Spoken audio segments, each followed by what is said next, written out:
주님께서 여러분과 함께 마테오가 전한 거룩한 복음입니다. 25장 1절에서 13절까지의 말씀입니다. 그때 하늘나라는 저마다 등을 들고 신랑을 맞으러 나간 10처녀에 비길 수 있을 것이다. 그 가운데 5은 어리석고 5은 슬기로웠다. 어리석은 처녀들은 등은 가지고 있었지만 기름은 가지고 있지 않았다. 그러나 슬기로운 처녀들은 등과 함께 기름도 그릇에 담아 가지고 있었다. 신랑이 늦어지자 처녀들은 모두 졸다가 잠이 들었다. 그런데 한밤중에 외치는 소리가 났다. 신랑이 온다. 신랑을 맞으러 나가라. 그러자 처녀들이 모두 일어나 저마다 등을 챙기는데 어리석은 처녀들이 슬기로운 처녀들에게 우리 등이 꺼져가니 너희 기름을 나누어 다오 하고 청하였다. 그러나 슬기로운 처녀들은 안 된다. 우리도 너희도 모자랄 터이니 차라리 상인들에게 가서 사라 하고 대답하였다. 그들이 기름을 사러 간 사이에 신랑이 왔다. 준비하고 있던 처녀들은 신랑과 함께 혼인잔치에 들어가고 문은 닫혔다. 나중에 나머지 처녀들이 와서 주인님, 주인님, 문을 열어주십시오 하고 청하였지만 그는 내가 진실로 너희에게 말한다. 나는 너희를 알지 못한다 하고 대답하였다. 그러니 깨어 있어라. 너희가 그날과 그 시간을 모르기 때문이다. 주님의 말씀입니다.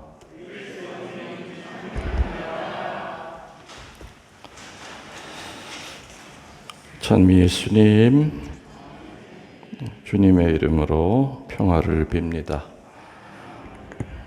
오늘 오전 미사를 보좌 신부님이 했죠. 이제 후임 신부님과 인수인계 때문에 이제 교구청에 가서 오전 내내 있었기 때문에 저녁 미사를 합니다. 내가 며칠에 걸쳐서 오늘 저녁 미사가 있다고 강론 때도 얘기하고 그랬는데도 얘기 들어보니까 오늘 오전에도 10시 미사 때 먼 데서 그렇게들 많이들 오셨나 봐요. 미사를 하러. 그래서 뭐 내가 오늘 미사 없대니까 뭐 통곡을 하고 간 자매도 있다고 그리고 왜 통곡을 했는지 모르겠습니다. 응? 분명히 얘기를 내가 몇 번에 나누어서 이렇게 오실까봐 오전 10시에 또 오실까봐 분명히 금요일 날 저녁 미사 할 겁니다 그랬는데도 강론을 듣긴 듣는다고 하는데 잘 안 듣는 것 같아. 그러니까 그렇게 먼 길을 헛고생들을 하셨는데 혹시 여러분 가운데 오전 미사하고 지금 또 오신 분은 설마 없겠죠? 있어요? 없죠? 예. 있으시면 내 상 주려고 그랬더니 안 됐네. 아까 시작에 얘기했듯이 이제 물론 뭐 은퇴 후에도 나 혼자 이제 뭐 벽을 보고 평일 미사야 매일 안 빠지고 혼자 하겠지만 이렇게 교우들과 하는 미사는 이제 38년의 마지막 날입니다. 그래서 좀 감회가 좀 남다릅니다. 여러 가지로. 그리고 또 지난 작년에 코로나 때문에 이제 혼자서 책상 위에서 미사하면서 녹음을 해가지고 이렇게 유튜브에 올렸을 때 뒤돌아보니까 참 힘들었던 것 같아요. 교우들 앞에서 강론하는 거랑 혼자 사는 건 참 천지 차이예요. 이 뭐가 반응이 없으니까 뭐 있어봐야 고양이가 자꾸 왔다 갔다 하니까는 내가 작년에 그랬던 것 같아요. 그 고양이가 암놈이거든. 그래서 내가 자매님 자꾸 왔다 갔다 하지 마세요. 뭐 그것도 유튜브에 그대로 나와가지고 사람들은 우리 식복사 자매님이 자꾸 앉았다 일어났다 하는 줄 알고 그렇게 알고 있더라고요. 그게 사실은 고양이 기르는 그 쪽고개가 계속 위로 올라왔다 내려갔다 이제 같이 자기도 거들거려가지고 어떻게 자매님 좀 제자리에 앉아 계세요. 왔다 갔다 하지 마시고. 사실 그게 고양이였죠. 이제 앞으로도 이제 그런 일이 또 종종 벌어질 건데 거기서 이제 앞으로도 자매님 좀 조용하세요. 그런 거는 고양이를 얘기하는 겁니다. 앞으로 그렇게 알아들으시면 됩니다. 오늘 모니카 축일인데 모니카 세례명 갖고 계신 분 먼저 축하드리겠습니다. 아우스팅 성인을 만들어낸 정말 이 세상에 드물게 귀한 어머니죠. 모니카의 눈물 때문에 아우스팅이 그렇게 성인이 될 수 있었던 겁니다. 자식 회개시키는데 제일 큰 공로는 뭐냐면 역사 이래 고금 이래 엄마의 눈물이에요. 엄마가 눈물 흘리지 않고 자식을 올바로 키울 수 있을까? 그건 불가능하다고 봐요. 자식이 빗나갈 때 그 엄마의 그 눈물 어린 기도는 분명히 자식을 바꿔놓습니다. 오늘 뭐 열처녀 얘기도 나오고 등 얘기도 나오고 신랑 얘기도 나오고 또 뭔 얘기? 기름 얘기도 나오죠. 기름 얘기. 여러분 생각하실 때 열처녀는 누구를 나타내는 것 같습니까? 열처녀는 그냥 신자들을 뜻합니다. 열처녀는. 그리고 신랑은 누굴까요? 이건 제일 쉽죠. 누구예요? 예수님이죠. 신랑은 뭐 여러분들 오래 고민할 필요도 없이 예수님이에요.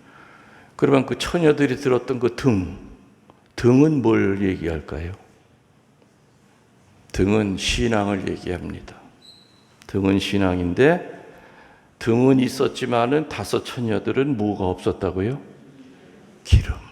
그 기름이 핵심이야. 이 기름은 빌릴 수가 없어요. 기름은 뭘 나타낸다고요? 사랑과 선행을 얘기해요. 신앙은요, 태어나 보니까 우리 부모님이 천주교라 어릴 때부터 나도 모르게 그냥 신앙 교족에 올라가 있는 경우 많아요. 시댁이 천주교 집안이라 오면서 그냥 자동으로 세례받아서 신앙은 우리가 쉽게 올릴 수 있지만 절대 빌릴 수 없는 그 2가지가 뭐냐면 사랑과 선행이에요. 사랑은 못 빌려요. 나는 사랑 조금도 없는데 필요할 때마다 나 사랑 얼마치만 줘. 이거 안 되잖아요. 선행도 마찬가지로 본인이 해야지 절대 빌릴 수 없는 거예요. 등만 있으면 안 돼. 등이 불을 켜려면 반드시 뭐가 있어요? 기름이 있어야 돼. 신앙이 꽃이 피려면 기름이 있어야 돼. 사랑과 선행. 그러니까 오늘 등만 있지 기름이 없던 처녀들이 등과 기름을 같이 가지고 있는 그 처녀들에게 조금만 구워달라고 그랬잖아요. 근데 구워줬어요? 안 구워줬어요? 안 구워줬어요. 가서 사오라고. 그래서 그냥 발바닥에 불이 나게 가서 사왔더니 이미 잔치집 문은 닫혀 있고 주인님 문 좀 열어주세요. 예수님 오늘 마지막으로 그날과 그 시간은 아무도 모르니 깨어 있어라. 다시 말하면 등만 준비할 것이 아니라 네가 등만 가지고 있다고 천국에 못 들어간다 이겁니다. 기름도 같이 가지고 있어야 되죠. 사랑과 선행은 절대로 아버지 어머니한테 빌릴 수 있는 게 아닙니다. 본인 몫이지요. 본인 몫이에요. 내가 사제로 한평생 살았다고 하여 사랑과 선행이 저에게 저절로 오는 거 아니에요. 저도 여러분들 못지않게 기를 쓰고 사랑하려고 애를 쓰고 선행을 베풀려고 기를 쓰고 애를 살았어요. 빌릴 수가 없기 때문에 사제라는 그 타이틀 때문에 그것이 감면되지 않는다 이겁니다. 그래 너는 사제이기 때문에 등만 있으면 돼 들어와 이게 아니에요. 그래 너는 사제 엄마기 때문에 수녀 엄마기 때문에 등만 있어도 되겠다. 이게 안 통한다는 얘기죠. 저기 신랑이 온다. 어서들 마중 나가라. 이건 분명히 예수님의 재림과 최후 심판에 대한 경고입니다. 신랑이 저기 온다. 어서들 마중 나가라. 등만 갖고 있으면 안 된다. 기름까지 가득 채워가지고 불을 밝혀야 된다. 신랑을 맞이하게끔 오시는 예수님, 재림하시는 예수님, 더 나아가서는 최후의 심판입니다. 마태복음에서도 예수님께서는 당신이 다시 오실 때 어떤 징조가 일어날 것이라고 하는 것이 분명히 나와 있죠. 또 2000년 동안 세계 곳곳에서 발현하신 성모님께서는 당신 아들 예수님이 2000년 전에 마태복음에 기록되어 있는 그 재림의 증표에 대한 것을 더 확실하게 이렇게 보증을 계속 해주셨습니다. 마태복음에 나와 있는 예수님이 당신이 다시 올 때 어떤 사인이 있을 것이라는 거, 또 성모님이 거기에다가 또 강조하셨던 것을 보면은 몇 가지가 있죠. 첫 번째, 예수님이 재림할 때가 가까이 왔다는 그 첫 번째 징표가 뭐냐? 거짓 예언자들이 바글바글 끓을 것이다. 본인이 재림하는 예수라고 하는 그 인간들이 전 세계에서 수도 없이 나타날 것이다. 자기가 하느님의 아들이라고 하는 인간들이 상상할 수 없이 거짓 예언자들이 나타날 것이다. 그들이 하는 말에 현혹되거나 속아 넘어가지 말거라.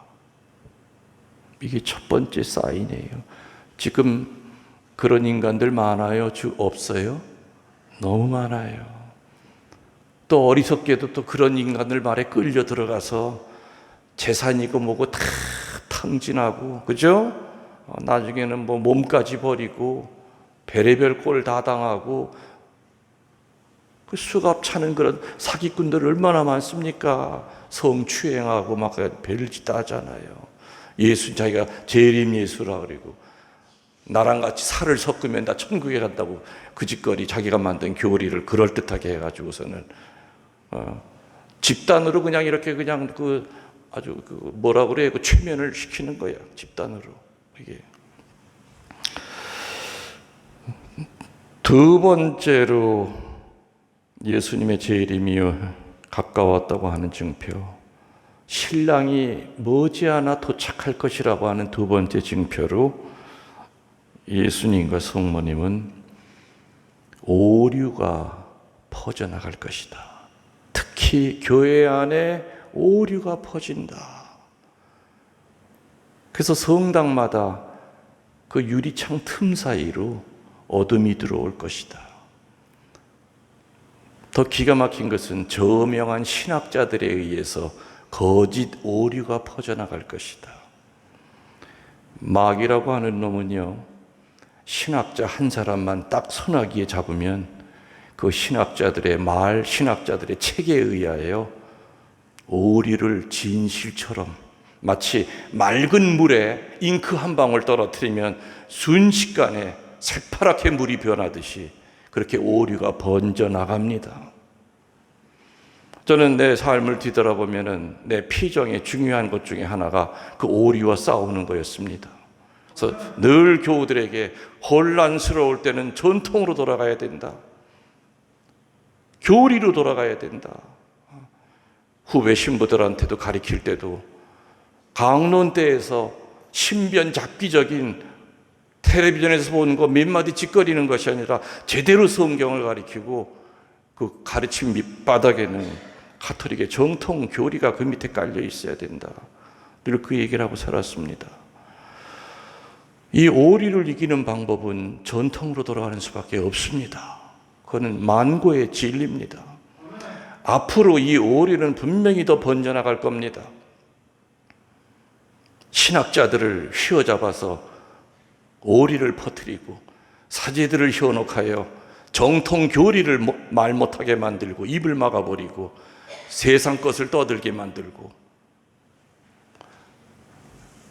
이 오류가 오리라고 못 느끼게끔 하면서 오리는 우리 신자들 하나하나를 어둡게 분명히 만듭니다. 눈을 멀게 하고 귀를 막아버립니다. 그리고 가톨릭의 그 아름다운 전통, 하느님의 말씀의 해석인 그 교리들이 전부 다 진보적인 거, 실용주의 이런 거 앞에 전부 다 무너져 버립니다. 그래서 교회 안에도 얼마나 많은 지금 실용주의가 들어와 있습니까? 편한 것만 찾습니다. 신앙은 애초부터 편한 게 아닙니다. 신앙은 불편해야 됩니다. 신앙생활 하면서도 어떻게 하면 편하게 신앙생활 할 수 있을까? 어떻게 하면 편리하게 신앙생활 할 수 있을까? 그건 신앙이 아닙니다. 신앙 자체가 힘들어야 됩니다. 교회 안에도 얼마나 많은 이런 편리주의, 실용주의, 타협주의가, 이게 바로 오류입니다. 오리가 교회 안에까지 들어온다는 얘기는 이미 2000년 전에 예수님의 입에서 나왔던 예언입니다. 성모님의 말을 통해서도 나왔던 얘기입니다. 세 번째로 예수님의 재림에 대한 증표를 얘기하시길, 독성죄가 퍼져나갈 것이다. 독성죄라고 하는 것은 거룩하게 축성된 것을 더럽게 만드는 겁니다. 지금은 독성죄가 퍼지지 아니한 데가 없습니다. 우리의 몸뚱아리도 거룩한 성전입니다. 얼마나 몸을 더럽히는 사람들이 많습니까? 목욕 자주 안 한다고 더럽다, 그 뜻이 아니죠. 너무나 많은 독성죄가 퍼져나갑니다. 그리고 각 분야에서 독성죄가 퍼져 있는데 우리는 모르죠. 예를 들어서 영화를 만드는 영화 감독을 마귀가 휘어잡으면 그 영화 감독에 의하여 사탄의 영화가 만들어집니다. 그리고 거기에 현혹돼서 빠집니다. 소설을 쓰는 작가를 마귀가 휘어잡으면 그 사람의 그 펜대에 의하여 사탄의 글이 만들어집니다. 음악을 만드는 사람을 마귀가 휘어잡으면 그 사람에 의하여 사탄의 음악이 만들어집니다. 흑인들이 중얼중얼대는 랩 같은 거 있지 않습니까? 뭔 뜻인지 모르지만 하나하나 자세히 이게 그거를 풀이하면은 사탄 숭배, 자살 축복, 사람 죽이는 것에 대한 무감각한 거, 이런 내용으로 가득 차 있습니다. 모르고 그냥 흥겨워서 그냥 뭔지도 모르고 그냥 리듬을 따라갈 뿐이에요. 한국에서 나온 그 빠른 랩들, 우리 나이 든 사람들은 못 알아듣죠. 그냥 그걸 갖다 속도를 갖다가 몇 배 배속으로 느리게 해서 들어보면 끔찍한 얘기 많습니다. 거기에는 이런 것들이 전부 다 독성죄입니다. 그림을 그리는 화가를 마귀가 휘어잡으면 사탄의 그림을 만들어냅니다. 이게 독성죄가 세상에 만연해 있습니다. 안 퍼져 있는 데가 없습니다. 가장 작은 교회요, 가장 거룩한 장소가 가정입니다. 가정이 다 깨져나갑니다. 하숙생처럼 부모와 자식이 얼굴 본 지도 오래고 다 따로따로 놉니다. 방마다 십자가는 걸려 있어도 그 십자가에 모여 앉아서 기도했던 것이 아득한 옛날입니다. 가정을 파괴하는 거, 이것도 전부 다 독성죄의 일종이지요. 네 번째로 예수님의 재림의 증표로 상상할 수 없는 전쟁과 또 기아가 일어날 것이다. 그건 말 하나만 하죠. 말 하나만 하죠. 그 지금 보세요. 아프가니스탄 알라 신의 이름을 가지고 자살 테러를 하고 그냥 길거리에서 쏴 죽이고 알라여 영원하다 하면서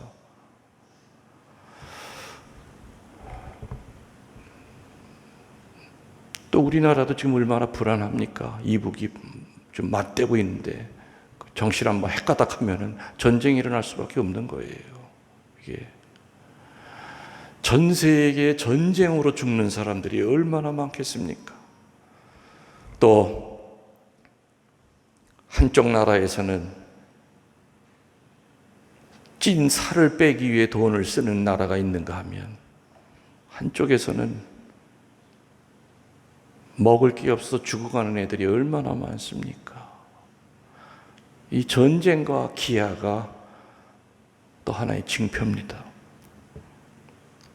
그 다음으로 징표는 자연이 망가지고 또 그로 인하여 이상현상들이 일어난다. 더 긴 얘기 필요 없죠? 사막에 눈이 내리고 비가 안 올 때 홍수가 나고 지금 난립니다. 지구가 지금 다 깨졌어요. 공상과학 영화에 나오는 것처럼 그야말로 다른 별을 찾아서 집단 이주를 해야 될 상황까지 앞으로는 갈 수도 있을 거예요. 또 마지막으로 예수님은 그 얘기하셨죠. 사랑이 없는 무법천지가 될 것이다. 사랑이 없는 무법천지가 될 것이다. 지금 무법천지예요. 참 며칠 전에는 처음 있었던 일은 아니지만 식당 앞에 그 음식 쓰레기통 그 안에 갓 태어난 애를 거기다 담은 거예요. 그 음식점이 며칠 쉬는 바람에 그 뚜껑을 안 열어봤죠.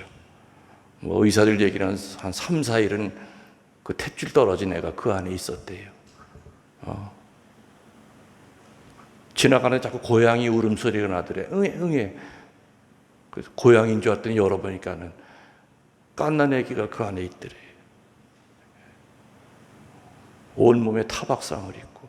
결국에 그 애미 잡혔어요. 아마 청주에서 있었을걸, 그거? 청주에서 있었죠? 아이고, 나도 창피해 죽겠어, 아주. 이상한 일 생기면 좀 이렇게 청주 쪽에 이렇게 이상한 인간들이 많아. 딱 나오더니 청주 무슨 아파트 그렇게 수갑 차고 나오는 거 청주 경찰서 다 나오더라고요. 세상에, 아이고, 웃을 일이 아니에요. 지금 이게 지금 웃음이 왜 나옵니까? 이게 지금 기도 안 찰려 그러시죠? 이게 인간이에요. 이게 사람이에요. 그게 지금 그런 일 얼마나 많습니까? 자식 때려 죽이는 그 애미들이 얼마나 많고. 사랑이 없는 무법천지가 될 것이다. 지금 얘기한 이 6가지가 다 일어나고 있잖아요. 맞죠? 예수님의 재림, 신랑이 올 때가 되신 거예요. 지금 정말 정신 차리고 살아야죠. 혼인잔치는 얘기 하나마나 천국을 뜻합니다. 맞죠? 혼인잔치는 천국을 나타내요. 열처녀는 신자들이고 등은 신앙이고 신랑은 예수님이요 기름은 절대 빌릴 수 없는 사랑과 선행이요 혼인잔치는 천국을 의미합니다. 그러면 이제 전부 다 문맥이 전부 다 이어져요. 그렇구나. 등이 바로 사랑과 선행이구나. 이것만큼은 못 빌리는구나. 아무리 친한 절친이라도 기름만큼은 안 빌려주는구나. 안 빌려주는 게 아니라 빌려줄 수 없어요. 빌려주고 싶어도 못 빌려줘요. 선행과 사랑은 본인이 해야지. 너 선행 많이 하고 서니까 나 조금만 좀 다오. 이게 안 된다는 얘기죠. 그날과 그 시간은 아무도 모른다. 그러니 항상 깨어 있어라. 천국은 신앙은 가지고 있어도 사랑과 선행을 행하지 않는 자들은 밀림을 당한다. 밀어낼 수밖에 없다 그겁니다. 문 잠그는 수밖에 없다 그겁니다. 그래서 오늘 말씀은 경고의 말씀입니다. 이 환난의 시대에 우리들이 정말 정신 차리지 않으면 밖에서 등은 가지고 있지만 천주교 신자로서 베드로, 안드레아, 마리아, 루시아, 오만 좋은 세례명은 다 갖고 있지만 뭐니까 기름을 안 갖고 있기 때문에 못 들어온다는 얘기입니다. 사실은 소름 끼치는 경고입니다. 이거는 천주교 세례 받았다고 해서 사제로 한평생 살았다고 해서 수녀복 입고 한평생 살았다고 하여 혼인잔치에 함부로 들어올 수 있는 줄 아느냐. 기름 준비해, 기름.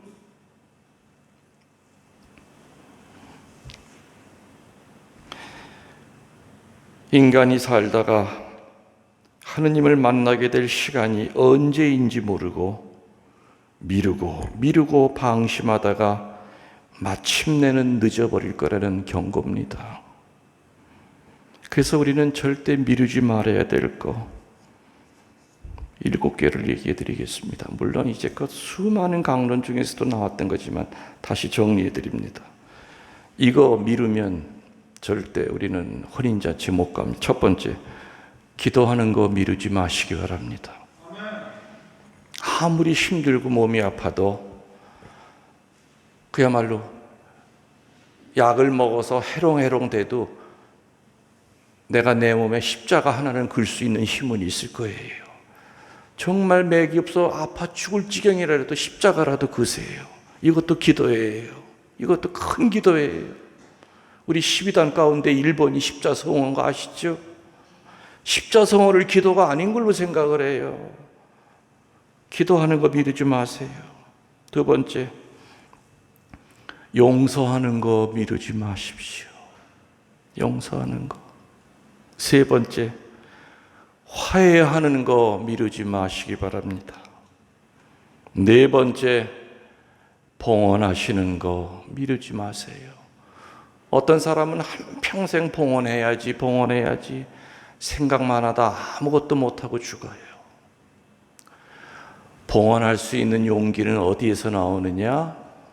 하느님의 것을 하느님에게 되돌려 드린다는 생각하면, 내 거가 아니라는 생각을 하면, 충실한 나는 청지기에 지나지 않는다는 생각을 하면 봉헌할 때 망설일 이유가 없어요. 늘 내 거라고 생각하기 때문에 늘 내 것의 일부를 띄어서 하느님에게 적선하고 이웃에게 동정 베푼다고 생각하기 때문에 여러분께 어디 있습니까? 목숨은 여러분 겁니까? 자식이 여러분 겁니까? 물질이 여러분 겁니까? 내 건 없습니다. 봉헌하는 거 미루지 마세요. 다섯 번째, 웃고 사는 거 미루지 마세요. 웃으세요. 다시 말해 기쁘게 사시라 이겁니다. 기쁘게 사는 거 미루지 마세요. 그 때문에 하루에도 의도적으로 웃으세요. 자꾸 웃으세요. 그러면 기뻐질 거예요. 그러면 기쁜 일을 내가 하고 있는 걸 발견하게 될 거예요. 여섯 번째, 물질의 빚이든 마음의 빚이든 빚진 거 갚는 거 미루지 마세요. 빚진 거 갚는 거 미루지 마세요. 점점 더 갚기 어려워집니다. 마지막 7번째, 제일 중요하죠. 회개하는 거 미루지 마세요. 오늘 성당에서 하는 마지막 평일 강론하면서 오늘 이 경고의 말씀을 전하면서 지금 얘기했던 이 7가지 기도하는 거, 용서하는 거, 화해하는 거, 봉헌하는 거, 웃고 사는 거, 빚진 거, 갚는 거, 마지막으로요, 회개하는 거. 이거 미루지 않고 살면 혼인잔치 문이 활짝 열릴 거예요. 그게 바로 아까 얘기한 대로 기름이에요. 이 7가지를 행하고 살면 바로 기름이 가득 차게 되어 있는 거예요. 그게 바로 사랑과 선행이에요. 무슨 이해가 되시죠? 그래서 나나 여러분이나 나중에 혼인잔치에 못 들어가고 밖에서 눈물 질질 짜고 신세 타령하는 그런 처지로 만나지 맙시다. 혼인잔치에 초대받아서 아이고 여기까지 오느라고 애썼다. 80년을 걸어왔구나 여기까지. 한평생 사제로 사느라고 고생했다. 한평생 신자로 사느라고 애썼구나. 신앙 지키느라고. 그리고 너 참 기름 많이 준비했더라. 오늘 이거 가지고 다 써도 환히 밝힐 수 있겠다. 이 혼인잔치를 천국을 환히 밝힐 수 있는 기름을 준비했구나. 착한 딸아, 착한 아들아. 그런 마음으로 살도록 합시다. 아멘. 예물준비 선거는 513번입니다.